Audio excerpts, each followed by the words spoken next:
ರಾಮನ ಪಾತ್ರ ಮಾಡೋದು ಎಂದ್ರೆ ಅದು ಸಣ್ಣ ಮಾತಲ್ಲ. ಪಾತ್ರ ಮಾಡುವುದು ಚಾಲೆಂಜ್ ಅಲ್ಲ, ಆದರೆ ಅದರ ಸುತ್ತಲೂ ಹುಟ್ಟಿಕೊಳ್ಳುವ ವಿವಾದ ತಣ್ಣಗಾಗಿಸುವುದು ದೊಡ್ಡ ಚಾಲೆಂಜ್. ಈಗ ರಣಬೀರ್ ಕಪೂರ್ ಅದೇ ರೀತಿಯ ಚಾಲೆಂಜ್ ಎದುರಿಸ್ತಾ ಇದ್ದಾರೆ. ಅವರು ಅನೇಕ ನಟಿಯರ ಜೊತೆ ಸುತ್ತಾಡಿದ್ದಾರೆ, ಎಣ್ಣೆ ಪಾರ್ಟಿ ಮಾಡಿದ್ದಾರೆ. ಈಗ ಇದೆಲ್ಲವನ್ನು ತಂದು ಟೀಕೆ ಮಾಡಲಾಗ್ತಿದೆ. ಅದೇ ರೀತಿ ಅವರು ಈ ಮೊದಲು ನೀಡಿದ್ದ ಮತ್ತೊಂದು ಮದುವೆ ಆಗ್ತೀನಿ ಎಂಬ ಹೇಳಿಕೆಯನ್ನ ಮುನ್ನೆಲೆಗೆ ತರಲಾಗಿದೆ. ಇವರಿಗೆಲ್ಲ ರಾಮನ ಪಾತ್ರ ನೀಡಲಾಗಿದೆಯಲ್ಲ ಎಂದು ಕೆಲವರು ಟೀಕೆ ಮಾಡಿದ್ದಾರೆ. ರಣಬೀರ್ ಕಪೂರ್ ಅವರು ಹಿಂದಿಯ ರಾಮಾಯಣ ಸಿನಿಮಾದಲ್ಲಿ ರಾಮನ ಪಾತ್ರ ಮಾಡುತ್ತಿದ್ದಾರೆ. ಅದರ ಲುಕ್ ರಿಲೀಸ್ ಆಗಿ ಗಮನ ಸೆಳೆದಿದೆ. ಅವರು ರಾಮನ ಪಾತ್ರಕ್ಕೆ ಆಯ್ಕೆ ಆದಾಗ ಟೀಕೆಗಳನ್ನು ಎದುರಿಸುತ್ತಿದ್ದಾರೆ. ರಣಬೀರ್ ಈ ಚಿತ್ರಕ್ಕಾಗಿ ಮದ್ಯ ಹಾಗೂ ನಾನ್ ವೆಜ್ ಸೇವನೆ ಬಿಟ್ಟಿದ್ದಾಗಿ ಹೇಳಿಕೊಂಡಿದ್ದಾರೆ. ಆದರೆ ಇದನ್ನು ಒಪ್ಪಲು ಅನೇಕರು ರೆಡಿ ಇದ್ದಾರೆ. ಜನಸಾಮಾನ್ಯರಿಂದ ಹಿಡಿದು ಕಂಗನಾ ರಾಣಾವತ್ ರೀತಿಯ ಸೆಲೆಬ್ರಿಟಿಗಳು ರಣಬೀರ್ ಆಯ್ಕೆಯನ್ನು ಟೀಕಿಸಿದ್ದಾರೆ. ಅವರು ಸ್ತ್ರೀಲೋಲ ಎಂದು ಕರೆದಿರುವ ಅನೇಕರು ರಾಮನ ಪಾತ್ರದ ಪಾವಿತ್ರ್ಯತೆ ಹಾಳು ಮಾಡಲಾಗಿದೆ ಎಂದು ಟೀಕಿಸಿದ್ದಾರೆ. ರಾಮನ ಪಾತ್ರ ಮಾಡೋದು ಎಂದ್ರೆ ಅದು ಸಣ್ಣ ಮಾತಲ್ಲ. ಪಾತ್ರ ಮಾಡುವುದು ಚಾಲೆಂಜ್ ಅಲ್ಲ, ಆದರೆ ಅದರ ಸುತ್ತಲೂ ಹುಟ್ಟಿಕೊಳ್ಳುವ ವಿವಾದ ತಣ್ಣಗಾಗಿಸುವುದು ದೊಡ್ಡ ಚಾಲೆಂಜ್. ಈಗ ರಣಬೀರ್ ಕಪೂರ್ ಅದೇ ರೀತಿಯ ಚಾಲೆಂಜ್ ಎದುರಿಸ್ತಾ ಇದ್ದಾರೆ. ಅವರು ಅನೇಕ ನಟಿಯರ ಜೊತೆ ಸುತ್ತಾಡಿದ್ದಾರೆ, ಎಣ್ಣೆ ಪಾರ್ಟಿ ಮಾಡಿದ್ದಾರೆ. ಈಗ ಇದೆಲ್ಲವನ್ನು ತಂದು ಟೀಕೆ ಮಾಡಲಾಗ್ತಿದೆ. ಅದೇ ರೀತಿ ಅವರು ಈ ಮೊದಲು ನೀಡಿದ್ದ ಮತ್ತೊಂದು ಮದುವೆ ಆಗ್ತೀನಿ ಎಂಬ ಹೇಳಿಕೆಯನ್ನ ಮುನ್ನೆಲೆಗೆ ತರಲಾಗಿದೆ. ಇವರಿಗೆಲ್ಲ ರಾಮನ ಪಾತ್ರ ನೀಡಲಾಗಿದೆಯಲ್ಲ ಎಂದು ಕೆಲವರು ಟೀಕೆ ಮಾಡಿದ್ದಾರೆ. ರಣಬೀರ್ ಕಪೂರ್ ಅವರು ಹಿಂದಿಯ ರಾಮಾಯಣ ಸಿನಿಮಾದಲ್ಲಿ ರಾಮನ ಪಾತ್ರ ಮಾಡುತ್ತಿದ್ದಾರೆ. ಅದರ ಲುಕ್ ರಿಲೀಸ್ ಆಗಿ ಗಮನ ಸೆಳೆದಿದೆ. ಅವರು ರಾಮನ ಪಾತ್ರಕ್ಕೆ ಆಯ್ಕೆ ಆದಾಗ ಟೀಕೆಗಳನ್ನು ಎದುರಿಸುತ್ತಿದ್ದಾರೆ. ರಣಬೀರ್ ಈ ಚಿತ್ರಕ್ಕಾಗಿ ಮದ್ಯ ಹಾಗೂ ನಾನ್ ವೆಜ್ ಸೇವನೆ ಬಿಟ್ಟಿದ್ದಾಗಿ ಹೇಳಿಕೊಂಡಿದ್ದಾರೆ. ಆದರೆ ಇದನ್ನು ಒಪ್ಪಲು ಅನೇಕರು ರೆಡಿ ಇದ್ದಾರೆ.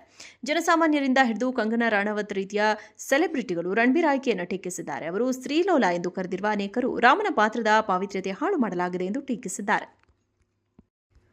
ರಾಮನ ಪಾತ್ರ ಮಾಡೋದು ಎಂದ್ರೆ ಅದು ಸಣ್ಣ ಮಾತಲ್ಲ. ಪಾತ್ರ ಮಾಡುವುದು ಚಾಲೆಂಜ್ ಅಲ್ಲ, ಆದರೆ ಅದರ ಸುತ್ತಲೂ ಹುಟ್ಟಿಕೊಳ್ಳುವ ವಿವಾದ ತಣ್ಣಗಾಗಿಸುವುದು ದೊಡ್ಡ ಚಾಲೆಂಜ್. ಈಗ ರಣಬೀರ್ ಕಪೂರ್ ಅದೇ ರೀತಿಯ ಚಾಲೆಂಜ್ ಎದುರಿಸ್ತಾ ಇದ್ದಾರೆ. ಅವರು ಅನೇಕ ನಟಿಯರ ಜೊತೆ ಸುತ್ತಾಡಿದ್ದಾರೆ, ಎಣ್ಣೆ ಪಾರ್ಟಿ ಮಾಡಿದ್ದಾರೆ. ಈಗ ಇದೆಲ್ಲವನ್ನು ತಂದು ಟೀಕೆ ಮಾಡಲಾಗ್ತಿದೆ. ಅದೇ ರೀತಿ ಅವರು ಈ ಮೊದಲು ನೀಡಿದ್ದ ಮತ್ತೊಂದು ಮದುವೆ ಆಗ್ತೀನಿ ಎಂಬ ಹೇಳಿಕೆಯನ್ನ ಮುನ್ನೆಲೆಗೆ ತರಲಾಗಿದೆ. ಇವರಿಗೆಲ್ಲ ರಾಮನ ಪಾತ್ರ ನೀಡಲಾಗಿದೆಯಲ್ಲ ಎಂದು ಕೆಲವರು ಟೀಕೆ ಮಾಡಿದ್ದಾರೆ. ರಣಬೀರ್ ಕಪೂರ್ ಅವರು ಹಿಂದಿಯ ರಾಮಾಯಣ ಸಿನಿಮಾದಲ್ಲಿ ರಾಮನ ಪಾತ್ರ ಮಾಡುತ್ತಿದ್ದಾರೆ. ಅದರ ಲುಕ್ ರಿಲೀಸ್ ಆಗಿ ಗಮನ ಸೆಳೆದಿದೆ. ಅವರು ರಾಮನ ಪಾತ್ರಕ್ಕೆ ಆಯ್ಕೆ ಆದಾಗ ಟೀಕೆಗಳನ್ನು ಎದುರಿಸುತ್ತಿದ್ದಾರೆ. ರಣಬೀರ್ ಈ ಚಿತ್ರಕ್ಕಾಗಿ ಮದ್ಯ ಹಾಗೂ ನಾನ್ ವೆಜ್ ಸೇವನೆ ಬಿಟ್ಟಿದ್ದಾಗಿ ಹೇಳಿಕೊಂಡಿದ್ದಾರೆ. ಆದರೆ ಇದನ್ನು ಒಪ್ಪಲು ಅನೇಕರು ರೆಡಿ ಇದ್ದಾರೆ. ಜನಸಾಮಾನ್ಯರಿಂದ ಹಿಡಿದು ಕಂಗನಾ ರಾಣಾವತ್ ರೀತಿಯ ಸೆಲೆಬ್ರಿಟಿಗಳು ರಣಬೀರ್ ಆಯ್ಕೆಯನ್ನು ಟೀಕಿಸಿದ್ದಾರೆ. ಅವರು ಸ್ತ್ರೀಲೋಲ ಎಂದು ಕರೆದಿರುವ ಅನೇಕರು ರಾಮನ ಪಾತ್ರದ ಪಾವಿತ್ರ್ಯತೆ ಹಾಳು ಮಾಡಲಾಗಿದೆ ಎಂದು ಟೀಕಿಸಿದ್ದಾರೆ. ರಾಮನ ಪಾತ್ರ ಮಾಡೋದು ಎಂದ್ರೆ ಅದು ಸಣ್ಣ ಮಾತಲ್ಲ. ಪಾತ್ರ ಮಾಡುವುದು ಚಾಲೆಂಜ್ ಅಲ್ಲ, ಆದರೆ ಅದರ ಸುತ್ತಲೂ ಹುಟ್ಟಿಕೊಳ್ಳುವ ವಿವಾದ ತಣ್ಣಗಾಗಿಸುವುದು ದೊಡ್ಡ ಚಾಲೆಂಜ್.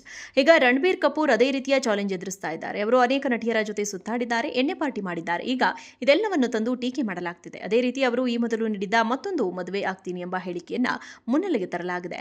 ಇವರಿಗೆಲ್ಲ ರಾಮನ ಪಾತ್ರ ನೀಡಲಾಗಿದೆಯಲ್ಲ ಎಂದು ಕೆಲವರು ಟೀಕೆ ಮಾಡಿದ್ದಾರೆ. ರಣಬೀರ್ ಕಪೂರ್ ಅವರು ಹಿಂದಿಯ ರಾಮಾಯಣ ಸಿನಿಮಾದಲ್ಲಿ ರಾಮನ ಪಾತ್ರ ಮಾಡುತ್ತಿದ್ದಾರೆ.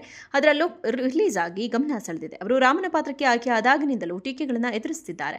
ರಣಬೀರ್ ಈ ಚಿತ್ರಕ್ಕಾಗಿ ಮದ್ಯ ಹಾಗೂ ನಾನ್ ವೆಜ್ ಸೇವನೆ ಬಿಟ್ಟಿದ್ದಾಗಿ ಹೇಳಿಕೊಂಡಿದ್ದಾರೆ. ಆದರೆ ಇದನ್ನು ಒಪ್ಪಲು ಅನೇಕರು ರೆಡಿ ಇದ್ದಾರೆ. ಜನಸಾಮಾನ್ಯರಿಂದ ಹಿಡಿದು ಕಂಗನಾ ರಾಣಾವತ್ ರೀತಿಯ ಸೆಲೆಬ್ರಿಟಿಗಳು ರಣಬೀರ್ ಆಯ್ಕೆಯನ್ನು ಟೀಕಿಸಿದ್ದಾರೆ. ಅವರು ಸ್ತ್ರೀಲೋಲ ಎಂದು ಕರೆದಿರುವ ಅನೇಕರು ರಾಮನ ಪಾತ್ರದ ಪಾವಿತ್ರ್ಯತೆ ಹಾಳು ಮಾಡಲಾಗಿದೆ ಎಂದು ಟೀಕಿಸಿದ್ದಾರೆ.